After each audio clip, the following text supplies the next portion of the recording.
ये है लुसेंट की जीके एंड जीएस की सीरीज। इसमें देखेंगे 50 क्वेश्चन 101 से लेकर 150 तक।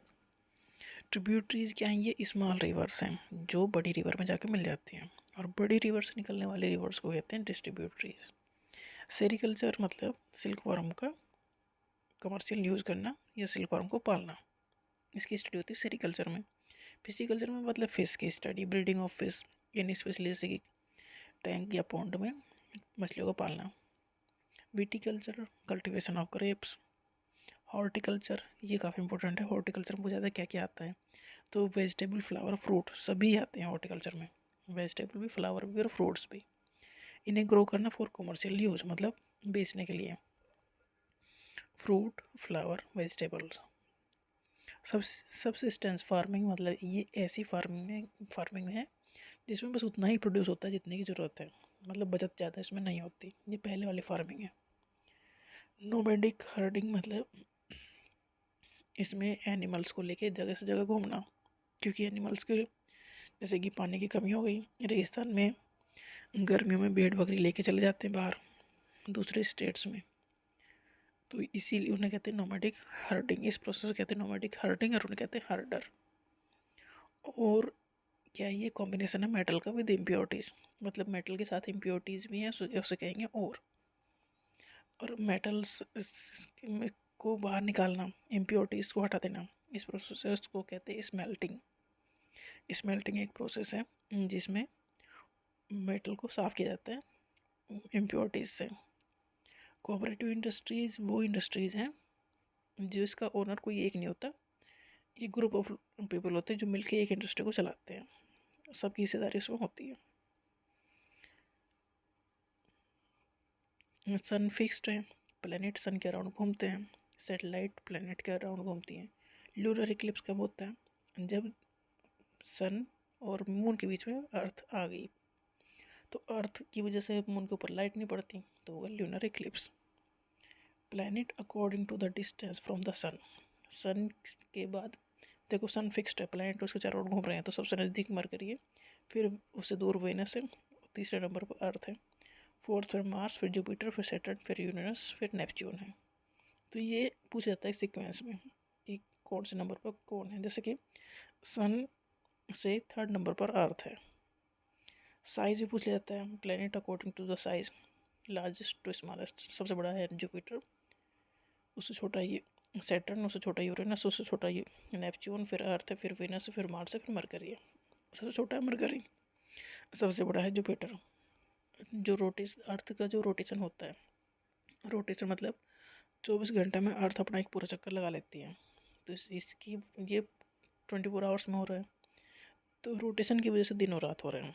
क्यों? क्योंकि देखो सन फिक्स्ड है, अर्थ घूम रही है सन के सामने, तो जो साइड सन की साइड होगी तो वहाँ दिन होगा, और पीछे की साइड रात होगी, तो दिन और रात होगी रोटेशन, अर्थ के रोटेशन की वजह से। और अर्थ रिवॉल्व करती है अराउंड द सन। एक साल में जो अर्थ है वो सन का पूरा एक चक्कर लगा लेती है, तो उसकी वजह से सीजन चेंज होते हैं। 21 जून लॉन्गेस्ट डे है नॉर्थन हेमिस्फीयर में, क्योंकि खूब गर्मी वाला दिन है, क्योंकि यहाँ पर लाइट पड़ रही है ट्रॉपिक ऑफ कैंसर पर। ट्रॉपिक ऑफ कैंसर कहाँ है? इक्वेटर के ऊपर, मतलब नॉर्थन हेमिस्फीयर में खूब गर्मी पड़ेगी। 21 जून लॉन्गेस्ट डे होगा। 22 दिसंबर शॉर्टेस्ट डे होगा, क्योंकि जो सन की लाइट है वो पड़ रही है साउथर्न हेमिस्फीयर में, ट्रॉपिक ऑफ कैप्रिकॉर्न पर। 21 मार्च और 23 सितंबर को दिन और रात बराबर होंगे। Planet in order to distance from the earth. Earth से कौन कितना दूर है? सबसे पहले अर्थ के नज़दीक वीनस है, फिर मार्स है, फिर मरकरी है, फिर जुपिटर, सैटर्न, यूरेनस से नेपच्यून। ये पूछ लिया जाता है कि घुमा फिरा के क्वेश्चन, कौन कितने नज़दीक है, कौन बड़ा है, कौन छोटा है। ब्लैक सोयल का नाम ही रिगर सोयल है। रिगर सोयल किसे कहते हैं? ब्लैक सोयल को। एलुवियल सोयल मतलब नदियों के साथ जो बह के मिट्टी जाती है उसे कहते हैं एलुवियल सोयल। ये काफ़ी उपजाऊ मिट्टी होती है, इसमें पोटास और ह्यूमस काफ़ी रिच होता है, इसमें कमी होती है नाइट्रोजन और फास्फोरस की। ये क्वेश्चन पूछा जाता है कि न्यू एलुवियल सोयल जो अभी आई है उसे कहते हैं खादर, जो पहले नदी के साथ बह के आ गई है उसे कहते हैं बांगर। खादर नई है, बांगर पुरानी है। प्रिमिटिव सबसिस्टेंस फार्मिंग उसे कहते हैं जो पहले खेती करते थे, एक एरिया को साफ करते थे, जो वहाँ पेड़ थे उन्हें काटते थे, वहाँ खेती करते, कुछ साल के बाद वो ज़मीन उपजाऊ कम हो जाते हैं, तो दूसरा एरिया साफ करते हैं, फिर वहाँ खेती करते हैं। तो इसे कहते हैं स्लैश एंड बर्न फार्मिंग या प्रिमिटिव सबसिस्टेंस फार्मिंग। मतलब जितनी उन्हें ज़रूरत है उतना वो प्रोड्यूस कर लेते हैं अपनी फार्मिंग में। रबी की जो फसल है वो बोई जाती है सर्दियों में, अक्टूबर से दिसंबर तक, और उन्हें हार्वेस्ट किया जाता है अप्रैल टू जून। जायद की जो क्रॉप है वो रबी और खरीफ की फसल के बीच में जो 2-3 महीना का टाइम होता है तब बोई जाती है, जैसे कि खीरा है, खीरा ककड़ी, ये सारी चीज़ें। प्लांटेशन क्रॉप मतलब एक सिंगल क्रॉप को एक बड़े एरिया में लगाया जाता है, उसे कहते हैं प्लांटेशन क्रॉप्स। मतलब ये बेचने के लिए होगा डेफिनेटली। हॉर्टिकल्चर में फ्रूट्स और वेजिटेबल की स्टडी करनी है। एल्बिडो ये परसेंटेज ऑफ विजिबल लाइट है जो reflected by an object, object जो रिफ्लेक्ट कर देता है। Saturated air, the air, saturated air का मतलब ये है कि एयर में मॉइस्चर है फुल कैपेसिटी में, उससे ज़्यादा मॉइस्चर है एयर ले नहीं सकती, तो उसे कहेंगे saturated air. Conversion of water vapour into water, water vapour convert हो गए वाटर में, तो उसे कहेंगे कंडेंसेशन। और इसका उल्टा, वाटर कन्वर्ट हो जाए वाटर वेपर में तो होगा इवेपोरेशन। स्मोग, ये पूछा जाता है क्वेश्चन, काफ़ी इंपॉर्टेंट है। स्मोग क्या है? फोग प्लस स्मोक, फोग के साथ में स्मोक मिल जाए तो बनाता है smog. When two different air mass मिलते हैं तो एक बनाते हैं फ्रंट, उस फ्रंट है बाउंड्री जोन दो एयर मास के मिलने का। Weather is a condition of temperature, pressure and humidity at a given point of time. Weather मतलब यहाँ कितना टेम्परेचर, प्रेशर और ह्यूमिडिटी है इस टाइम पे, वो वेदर है। ट्रोपोपॉज क्या है? तो देखो एटमॉस्फेयर क्लियर है, ट्रोपोस्फेयर, इसके ऊपर स्ट्रेटोस्फेयर, तो बीच का एक जोन होगा तो वो कहेंगे ट्रोपोपॉज। ट्रोपोस्फियर में सारी वेदर फिनोमेना होंगे, क्लाइमेट वेदर सब, मतलब बादल बादल सब ट्रोपोस्फियर में रह गए, उससे ऊपर नहीं जा पाते वो। स्ट्रेटोस्फियर में ओजोन लेयर है, ये काफ़ी इंपॉर्टेंट क्वेश्चन है कि ओजोन लेयर किस में है स्ट्रेटोस्फियर में। ओजोन लेयर का काम क्या है? ये जो अल्ट्रावायलेट रेज है सन की, उनसे प्रोटेक्ट करती है हमें। डेमोग्राफी में पॉपुलेशन की स्टडी करते हैं और पीडोलॉजी में सॉइल की स्टडी करते हैं। Pedology study of soil.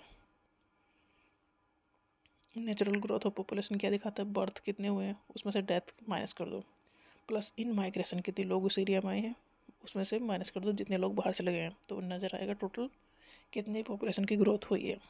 3 component of population change है, birth, death and migration. Immigration जो migrant who move out of a place, मतलब बाहर चले गए हैं। और IMMI वो हो गया migrant who move into a new place, जो उस जगह पर आ गए हैं। When birth rate is more than the death rate, बच्चों का जन्म ज़्यादा हो रहा है, डेथ रेट कंट्रोल में क्योंकि वहाँ हेल्थ केयर कंडीशन अच्छी है, तो इसमें होगा क्या? पॉजिटिव ग्रोथ ऑफ पॉपुलेशन होगी। When death rate is more than the birth rate, death rate ज़्यादा हो तो ये निगेटिव ग्रोथ ऑफ पॉपुलेशन देगा, क्योंकि बर्थ रेट तो है ही है, बच्चे जन्म तो ले ही रहे हैं पर उससे ज़्यादा लोग मर रहे हैं, तो ये ग्रोथ तो हो रही है but negative growth of population है। डेंसिटी ऑफ पॉपुलेशन मतलब कैसे मेजर करते हैं? पॉपुलेशन डिवाइडेड बाय एरिया, इस एरिया में कितनी पॉपुलेशन है तो दिखाता है कि डेंसिटी कितनी है यहाँ पॉपुलेशन की। इग्नियस रॉक जो है हार्ड है, कॉम्पैक्ट है, और ये लेयर में नहीं होती क्योंकि ये तो लावा इकट्ठा आया है, तो लेयर बन ही नहीं पाती इसकी। सेडिमेंट्री रॉक्स हैं, ये सॉफ्ट है क्योंकि ये लेयर बाय लेयर इकट्ठी होती होती बनती है, और इन दोनों के ये दोनों ही कन्वर्ट होती है मेटामॉर्फिक रॉक में बहुत लंबे टाइम के बाद। सेडिमेंट्री रॉक में फोसल्स, पेट्रोलियम, कोल सब इसे मिलते हैं क्योंकि सब चीज़ इसी में दबती हैं और वो फिर कई मिलियन साल बाद कन्वर्ट हो जाते हैं पेट्रोल में।